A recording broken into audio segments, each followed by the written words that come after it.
Pwede naman po kayo pumasok Ha? Anong sinabi mo? para mas makita niyo ng buo.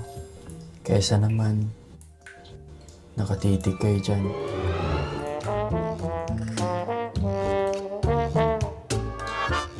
May problema po ba kayo, Sir Kyle?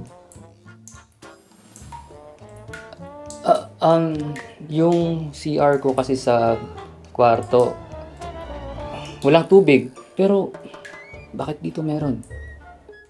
Mahina po kasi ang tagas paggabi. Kaya nag-aagawan ng tubig.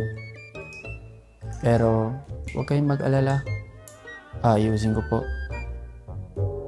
Kung gusto niyo po, sabay na lang tayo dito. Anong pinagsasabi mo? Okay lang yan. Parehas naman tayong lalaki.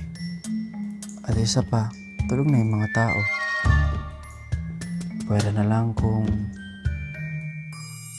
lalagyan nyo ng mali siya.